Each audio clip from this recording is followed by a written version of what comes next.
Asher's agent had landed him a spot on a high-stakes music competition show, Starlight Stage.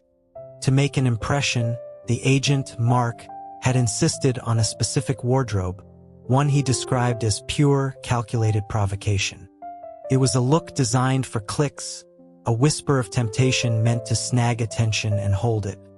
With a deep sense of suspicion, Asher adjusted the ridiculously short, sequined hot pants and headed for the stage. He realized his mistake the moment the spotlights hit him. A cascade of regret washed over him. If Mark hadn't pushed for this show, he wouldn't be here. And if he weren't here, he wouldn't have listened to Mark's terrible advice. And if he hadn't listened, he wouldn't be standing in this humiliating outfit in front of his oldest rival. Caleb sat at the judge's table, a single eyebrow arched in disdain. On stage, Asher moved through the choreography, the cool air a constant reminder of how little he was wearing. When the music faded, his face was flushed with embarrassment, while Caleb's was a thundercloud of controlled fury. Asher's gaze was fixed on the floor, dreading the critique he knew was coming. After the other two judges offered their bland encouragement, a long silence stretched from Caleb's end of the table. Asher risked a glance up and found Caleb's eyes, burning with a cold fire, fixed not on his face, but on the glittering shorts. Caleb's voice was low and sharp when he finally spoke. He asked what Asher thought he was wearing, his tone dripping with contempt. He likened the display to something cheap and desperate, questioning who exactly Asher was trying to sell this act to. Confusion swirled in Asher's mind. He looked at his bandmates for support, but they shifted away, their eyes avoiding his. He was struck by the unfairness of it all. They were all in identical costumes, so why was he being singled out? It was a deliberate attack. A protest formed on his lips, a desire to argue, to defend himself. But then he remembered who Caleb was, a chart-topping idol with an army of devoted fans. A single word from them could end his fledgling career. The fight went out of him. He bowed his head in silence. Suddenly, Caleb was moving, striding onto the stage. He stripped off his designer jacket and threw it over Asher's head, plunging him into darkness. Caleb's furious whisper was a roar in his ear, demanding to know if Asher had any self-respect left at all. In the brief moment before the jacket fell, Asher saw the deep red flush on Caleb's handsome face. He couldn't understand the depth of that anger. The anger became his own when he finally got his phone. He was trending again. Starlight scandal. Asher sells out. Speculation ran wild about the love-hate drama between the rising nobody and the established star. One popular comment asked if Asher could please stop leeching off Caleb's fame. Another, more brutal one simply read, "Get out of the industry." Tears of frustration stung his eyes. He felt like a social pariah. Mark, however, was thrilled. A stream of messages praised Asher for finally learning how to play the game. He then sent over a list of press opportunities, each one more mortifying than the last. One headline suggestion read, "Asher confidently shows Caleb what he's missing." He buried his face in his hands, unable to look. He was a nobody in this industry, a struggling artist whose only claim to fame was a shared history with Caleb. Everyone in the business knew they had a strained relationship. In the eyes of the public, he wasn't even worthy of being called Caleb's rival. What they didn't know was that they had grown up together, orbiting Caleb's older brother, Ethan. Ethan was 2 years older, a steady and gentle presence they had both competed for as kids. It was a competition Asher usually won. Later, in high school, Caleb had stolen the girl Asher had been dating for years. Rumors had spread that Asher was gay, sparked by his constant proximity to Caleb. He had gotten into a fistfight over it, but the whispers never truly died. Every girl he ever liked seemed to fall for Caleb eventually, their smiles turning conspiratorial whenever he and Caleb were seen together. When he confronted them, they insisted they were just fans of their deep brotherhood. He'd furiously deny any such bond existed, which only seemed to excite them more. He had assumed they would drift apart after high school, but his father's tech startup failed spectacularly, leaving the family bankrupt and saddled with immense debt. Asher was forced to sign a suffocating contract with a record label, becoming an idle trainee to pay the bills. This recent wave of notoriety, courtesy of Caleb, had him trapped in a storm of controversy. The online commentary was a brutal mix, but mostly negative. He didn't dare read it. Amid the chaos, Mark sent him an address for an audition. Over the phone, his agent's tone was impatient, explaining it was just a formality, a chance to network. Mark made it clear he shouldn't expect to get the part. Asher bristled at the idea of a wasted trip, but Mark threatened him with a breach of contract fee. He went, feeling cynical. During the audition, he played it safe, delivering a competent but uninspired performance. As he was leaving, an assistant handed him a business card. It belonged to the assistant director, a Mr. Sterling. Asher glanced over and saw a portly, greasy-looking man whose eyes roamed over the young actors like a predator. Sterling noticed Asher's gaze and gave him a slow, knowing nod. The assistant explained that Mr. Sterling was very impressed and wanted to find a time to discuss the script in private. Asher nodded vaguely, offering a non-committal response about being available if he were to be cast. He was a newcomer. He understood the need for guidance from directors. The assistant seemed to misinterpret his politeness, a look of fresh disdain crossing his face. The call from Mark came while Asher was filming the second episode of Starlight Stage. The agent's voice was flat as he informed Asher he'd been cast as the third male lead. In the background, another voice erupted in a furious tirade. It was Leo, another actor managed by Mark, screaming that the role was his, that Asher had stolen it, that Mark had promised him the part.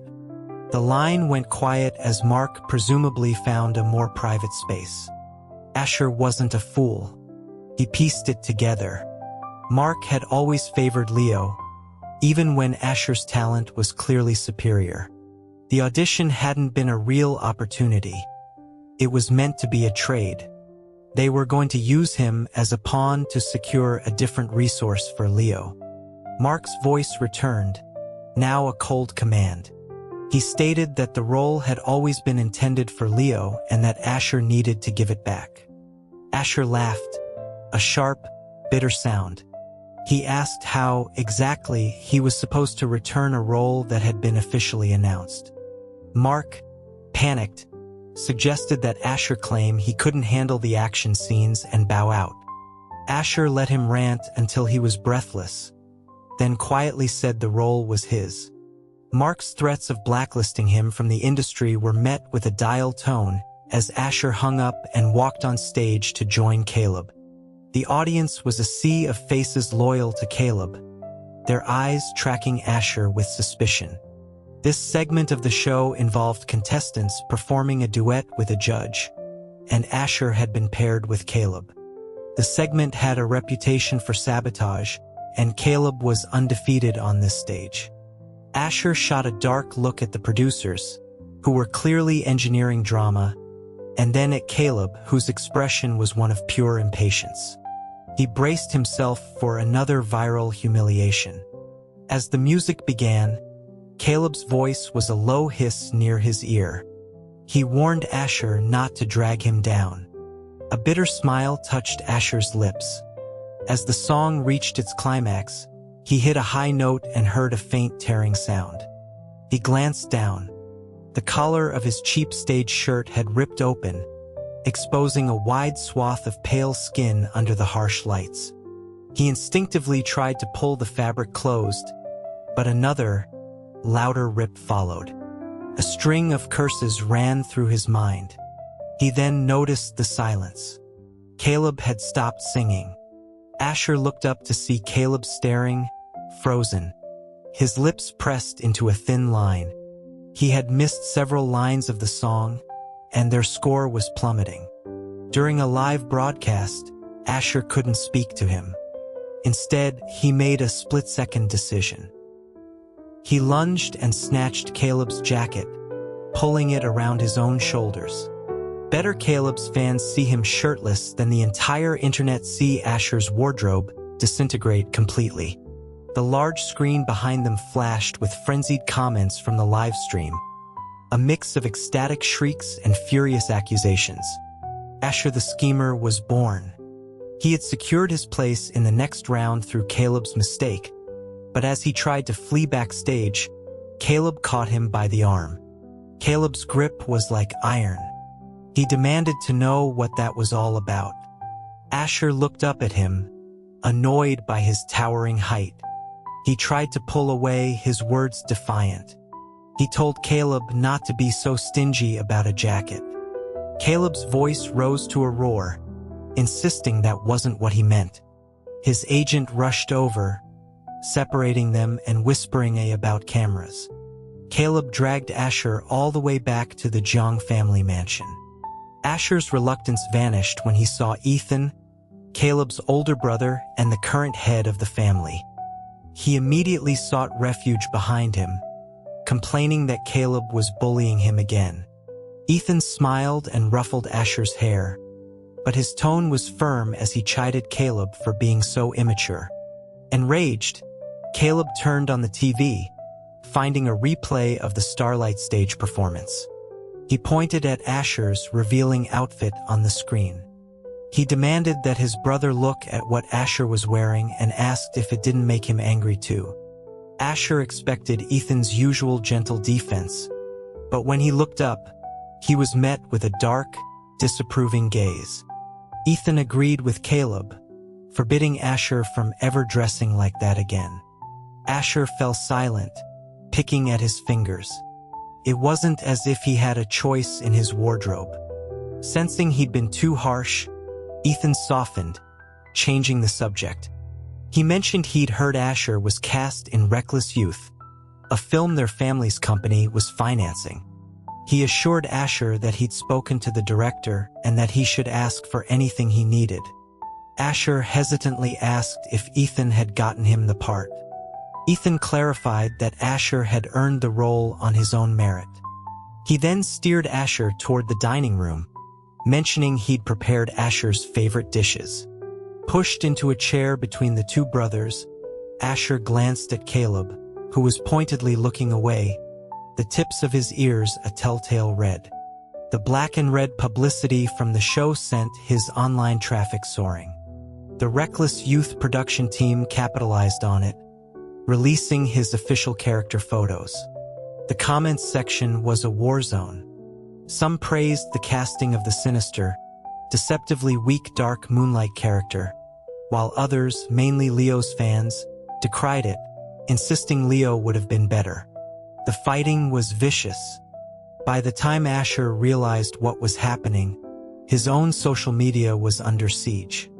A fan sent him a link to a clip from a live stream Leo had started right after the photos were released. In it, Leo insinuated that the role was originally his and that Asher had used underhanded tactics to steal it. He then played an audio clip from the phone call with Mark. Asher's voice, isolated and clipped, sounded arrogant and smug, saying, "The character is mine." Asher looked at Caleb, bewildered, and asked if that was really how he had sounded. Caleb said nothing, his face cold and unreadable. His voice was chilling as he declared he was going to find Leo. Asher scrambled to stop him, not wanting to imagine the fallout.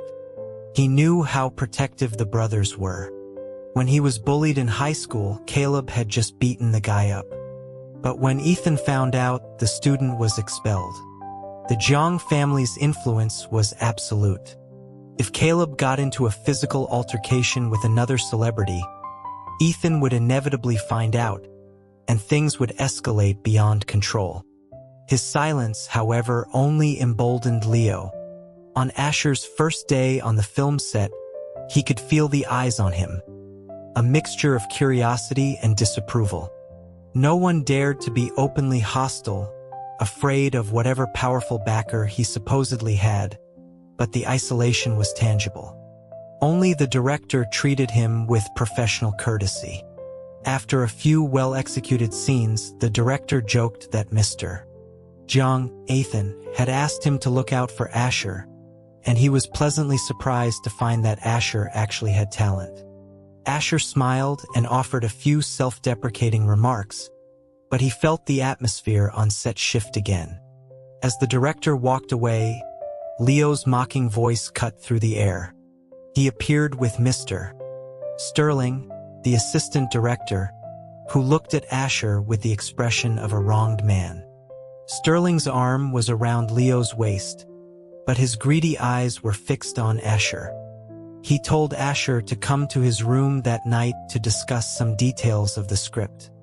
Leo shot Asher a look of pure venom before Sterling pushed him away. The message was clear. That night, as filming wrapped, Leo approached with a glass of milk, offering a saccharine apology. He claimed their rivalry was just a publicity stunt for mutual gain. Asher watched the terrible acting, the calculation practically dripping from Leo's eyes, and ignored the milk. He had already called Caleb, who was on his way to pick him up. As for Mr. Sterling's invitation, he had no intention of accepting. Seeing his indifference, Leo's mask dropped. He sneered, telling Asher not to be so ungrateful. Asher laughed, asking what Leo was going to do next. Hire a tabloid photographer? He scanned the empty studio, and a sudden movement behind him made his heart jump. Instinct, honed by years of schoolyard fights, took over. He spun around, his foot lashing out. Leo went down hard, a small spray bottle clattering from his hand. He came up with a bloody forehead, enraged, and sprayed the contents of the bottle at Asher's face. Asher held his breath, but it was too late. A wave of heat washed over him. His limbs grew heavy, and his heart began to pound erratically. He landed one last solid kick before his vision blurred and the portly figure of Mr. Sterling, a disgusting smile on his face, loomed over him. He was in a moving car, his entire body on fire. He couldn't stop touching himself, trying to cool his skin. A hand caught his wrist. A man's voice, a deep and resonant timbre that sounded incredibly familiar, murmured in his ear. He was told to be patient, to wait until they got home. In his drugged haze, he registered only the threat. He swung his hand wildly, connecting with a sharp slap. Then, silence and blessed sleep. The next morning, he woke up feeling more rested than he had in months. He went to stretch but found his arm pinned down. He opened his eyes to see an enlarged, handsome face inches from his own. It was Ethan. Relief washed over him, followed by a hot flush of mortification. He shot up, waking Ethan, whose eyes were still clouded with sleep. Asher held him down, demanding to know why he was in his bed. Ethan just smiled and calmly stated that it was his bed. Asher scrambled out from under the covers, relieved to see they were both fully clothed. At least their long-standing friendship remained intact. Ethan smiled, took a phone call, and left the room. A pang of disappointment hit Asher, though he couldn't say why. Before he could process it, Caleb burst into the room, yanking him out of the bed. Caleb's voice was a furious storm. He railed about Asher crawling into his brother's bed after he had supposedly gone to help Asher with the mess he'd made. The yelling pounded in Asher's head.